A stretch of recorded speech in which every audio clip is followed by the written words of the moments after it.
Hi everybody, Evan again for another Walking Around vlog for Karaoke Retrospective, where I'm going through my entire history of the bars of all 5 years and 2 months, and bring up all the good moments and all the bad moments.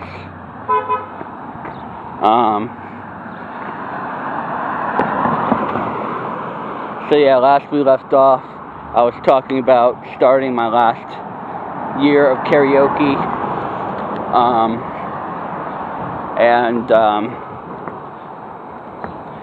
basically,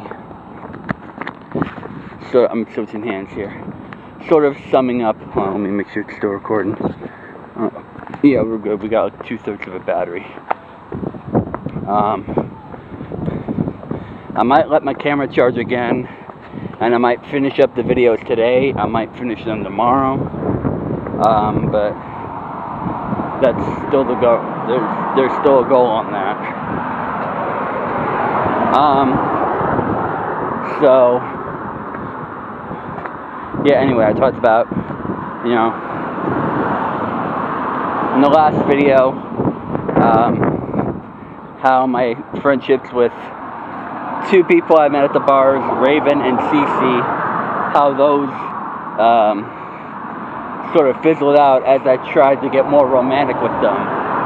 Sort of one-sided relationships.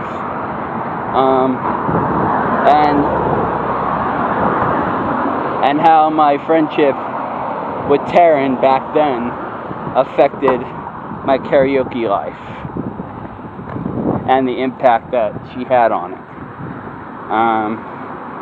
And I just started to mention all the stuff from 2017.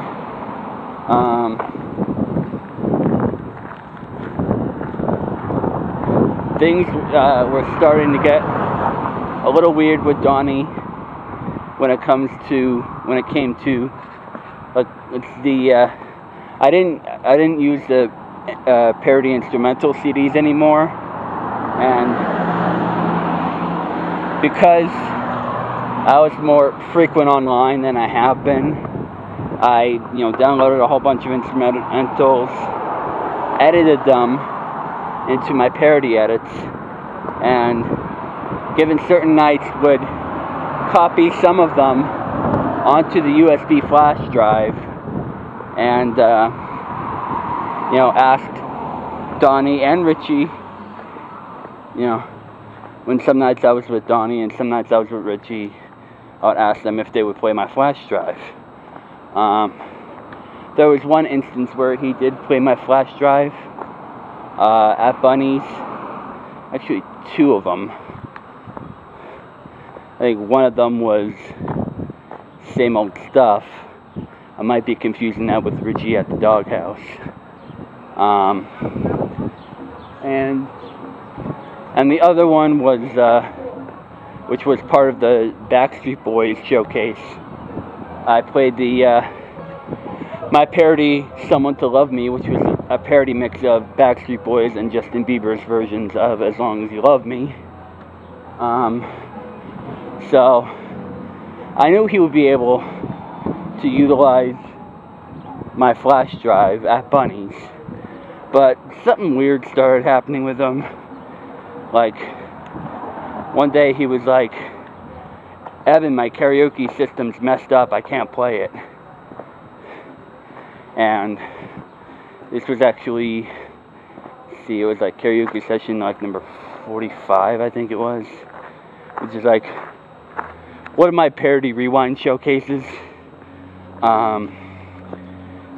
and also that time the bar was empty too, so I only got to do like 2 songs,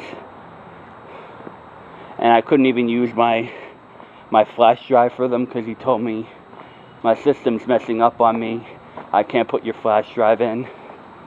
And this is the part where I think Donny might hate me, but oh well. I don't know. But when it came to that, I don't know if Donny felt like I was being narcissistic because I only wanted to play my own stuff on my own thing.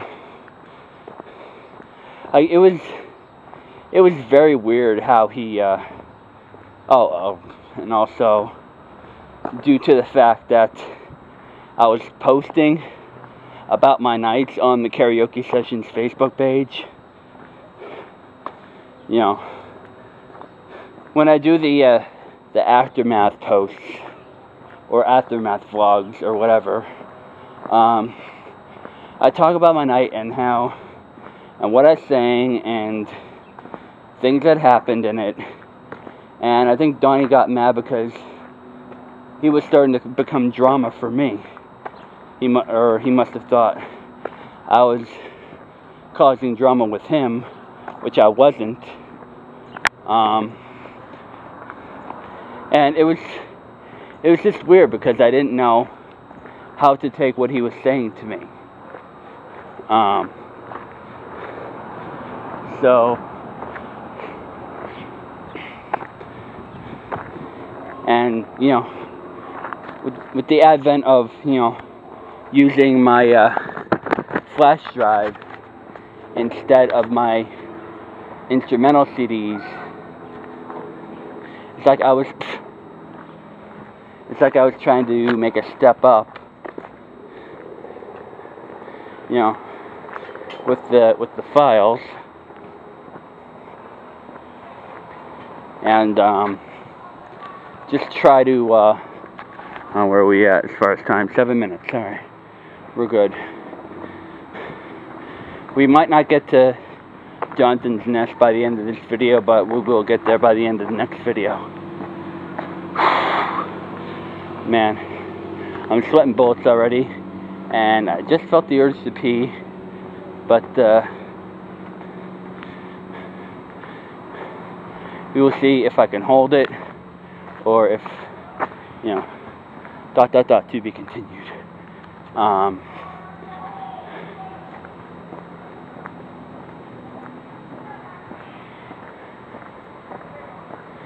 So, yeah, back to the situation.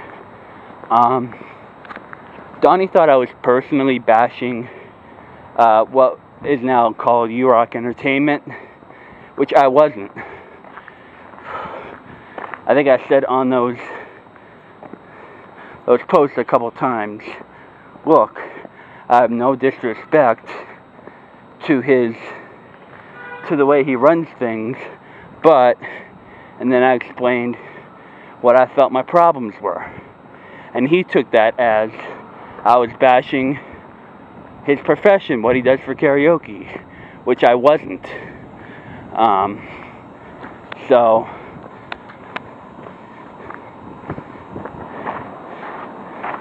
after each, and it was like he started integrating like rules in it. Like, there's only one rule: have fucking fun. Not, oh, if you write this in, you have to, that's your turn. If you write that down as a duet, you're doing it so on your turn. Blah, blah, blah. And you could only put in one song at a time, and you can't write like 3 songs in a row. It's like weird, stupid shit like that. And that's what sort of made me, you know, made myself start to separate from Donny as well.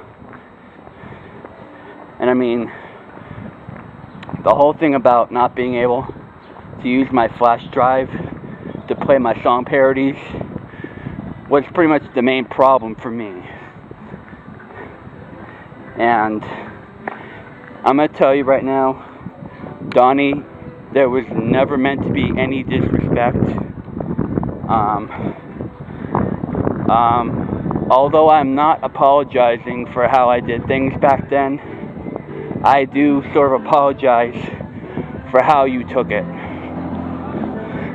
And I never meant any disrespect towards you or your profession or what you do. But If you still harbor that grudge, that's fine. And I will go on accepting that too. But when I first met you,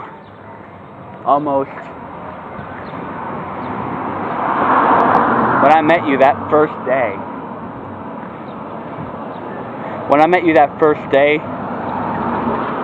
I personally felt like I started a friendship with you, and with how you went about things, I felt like you tarnished that friendship. And I just want you to know that I'm sorry if I made you feel that way. And I'm sorry if that's one of the reasons why you don't play any bars in Hazleton anymore. So I just wanted to get this off my chest, because I felt like this is a situation that needs a resolution, that needs to be resolved. And I'm sorry if I came off like pushy or narcissistic or anything, but I sort of still stand by what I said in my karaoke session paperless posts and through the that Facebook message talk that we had. And you know, again, I'm only saying sorry for what I feel that I've done to you, just based on your mentality. But I stand by how I said things, because I felt like the karaoke started to have too many rules to it. There was a thing about requests, that you should go back to how you did it in the old days, all that stuff. I still stand by on that. Those early King's Den Sessions days were like, they were perfect. Like, you would play a bit of a song, then you would go into a karaoke performance, go into the karaoke song, go into a karaoke performance. It flowed and it worked. But playing the whole request sort of added to that runtime. And so that's one reason why I also felt that the rotations got too long, because you were playing the requests in full. That's why I brought up the situation about, you know, the rotation's too long, I only get one song in, the requests were a problem, the rules were a problem. Like, being a karaoke DJ should not involve that much level of stress and that many rules. And what I said and what I stood by still rings true. Things should not be as complicated, and that's why it wasn't a Donny versus Richie. That's not what it was. But the mentality Donny was at made him force that level of thinking upon me. And that's why I said, you know, if something like this happens, you know, I'm switching with Richie. If this thing continues, I'm switching with Richie. And when the next showcase had started, oh, let me check the time, 14 minutes. Yeah, we actually might make Jonathan's Nest in time here. I'm making great time. I mean, my back is still starting to pump out sweat, but still, I think I'm doing a great job on these so far. So yeah, basically, it was Donny that sort of forced that mentality upon me. Like if this continues, if I'm keep being denied this sort of like a karaoke freedom, basically. It's like all these rules. I'm lucky Donny doesn't make us like sign a waiver, like saying that we will obey these rules. But you know, people are who they are. People do what they do. If he still holds the grudge against me, then that's fine. I will be willing to take on that role and say, you know, I still harbor a grudge against him too. But I do want to come to a sort of resolve on this. Like, this is a situation that needs to come back, that needs to be resolved. And so that's where I feel like that's where my struggle came from. My struggle came from trying to work with Donny, but in the end, Donny wasn't really in any sort of a mindset to work with me, and that's why he pushed me away and pushed me, you know, more towards Richie, because, you know, I was at that point sort of in between Donny and Richie again. So, I mean, that's where it stood. It wasn't meant to be, it's either Donny versus Richie, but, you know, I started solidifying that Richie was my only karaoke DJ because of what Donny did. And that's, you know, that's pretty much where that situation stands as of today.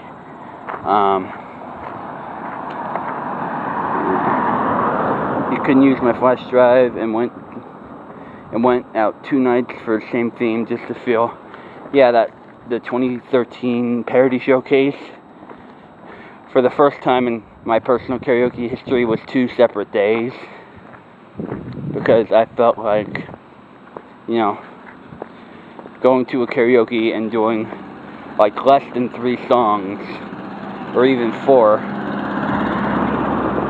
I felt like the night was sort of unsuccessful, because when I go out and I do these themes, I want to do at least 3 or 4, maybe even 5 songs. And when it comes to the parodies, I wanted to do the, you know, I wanted to be able to showcase, you know, the talent, like the pop song and the rap song and the rock song. So, in the end, when I finally went out to Bunny's for, I think it was like June 9th or something. Yeah, June 9th, 2017. Yeah, rules were starting to become forced for me, making it not fun. And the rules didn't make it fun. It made us have to follow like a structure. Within that structure, we were supposed to have fun.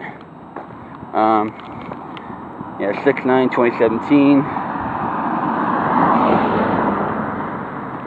After online opinions between Donny and myself, the night of my 2014 parody rewind, and the last time Donny and I ever saw or actually talked to each other in person, it ended the bond of friendship of the first time meeting him. So, yeah. Yeah, things were a lot smoother when it came to be, you know, involved with Richie. Hey, it's open. It's sort of like a restaurant, I guess, when it's open on regular hours.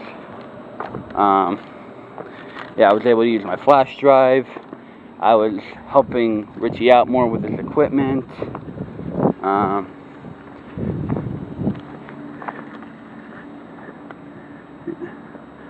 just want to get a good shot of that. Yeah, which allowed me the chance to perform my type perform any type of parody instrumental. Towards the end of my Karaoke Sessions run, I wanted to go back and relive all of the old, not old, but I wanted to relive a couple of the old karaoke sessions. Like I wrote it better here, I think. Yeah, I wanted to go back and relive the beginning of the series, so I did a limited number of what I called Showcase All-Stars, which included a classic rock artist, a modern rock artist,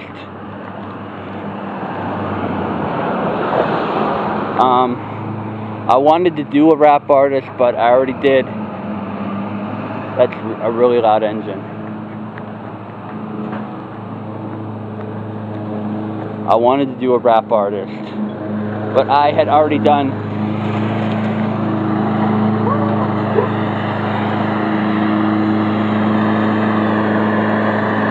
It's okay, you can continue. You don't have to stop on my account. You don't have to stop on my account. It's alright.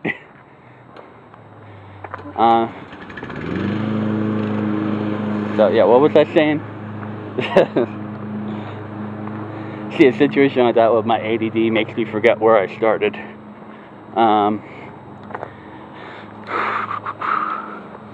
Yeah. Oh, yeah. I wanted to do a rap artist showcase, but I had already done a revisiting of Eminem. So that was out of the question. So I wanted to do at least four Showcase All-Stars, because I was dwindling down to like my last like 10 sessions or so. I did a Video Music Awards month where I went out 3 nights in a row, each doing a section of my VMA history between 2000 and 2017, that same year. And I even, during those nights, made my one and only return and exit to the King's Den. As Karaoke Sessions was sort of wrapping up, I wanted to do a session in at least every one of the bars, aside from Z Sports Pub, because that's shut down. I got a little, ow, I got a little sweat in my eye. Hold on, I gotta stop for a second and get the first time I'm using the sweat bandana. Oh God. So yeah, it was sort of like the last chance to do a karaoke session in every bar that I've been to for one last time.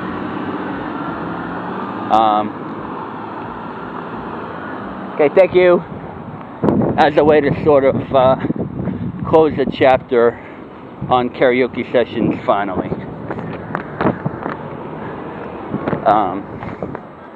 So what am I at? 24. Okay, so I'm gonna end it here.